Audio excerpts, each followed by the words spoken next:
السلام عليكم. بسم الله الرحمن الرحيم.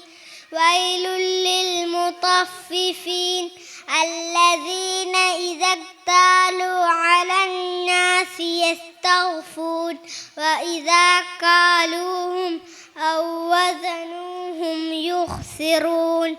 ألا يظن أولئك أنهم مبعوثون ليوم عظيم يوم يقوم الناس لرب العالمين.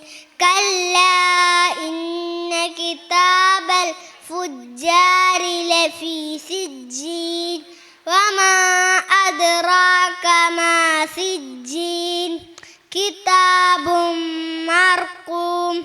ويل يومئذ للمكذبين الذين يكذبون بيوم الدين وما يكذب به إلا كل معتد أثيم. إذا تتلى عليه آياتنا قال أساطير الأولين. كلا بل ران على قلوبهم ما كانوا يكسبون. كلا إنهم عن ربهم يومئذ لمحجوبون. ثم إنهم لصال الجحيم. ثم يقال هذا الذي كنتم به تكذبون. كلا إن الأبرار لفي نعيم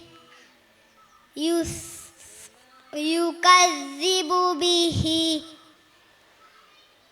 وما يكذبونه إدراك ما يوم الدين. كتاب مرقوم يشهده المقربون. إن الذين في نعيم على الأرائك ينظرون تعرف في وجوههم نضرة النعيم يسقون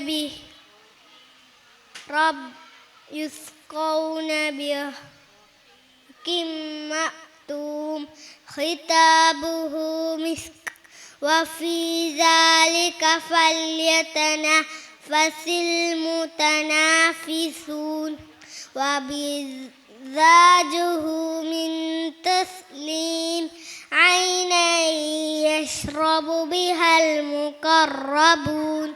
إن الذين أجرموا كانوا من الذين آمنوا يضحكون وإذا مروا بهم يتغامزون.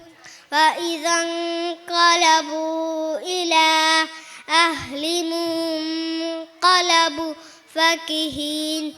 وإذا رأوهم قالوا إن هؤلاء لضالون. وما أرسلوا عليهم حافظين. فاليوم الذين آمنوا من الكفار يضحكون على الأرائك ينظرون هل ثوب الكفار ما كانوا يفعلون. صدق الله العظيم. السلام عليكم.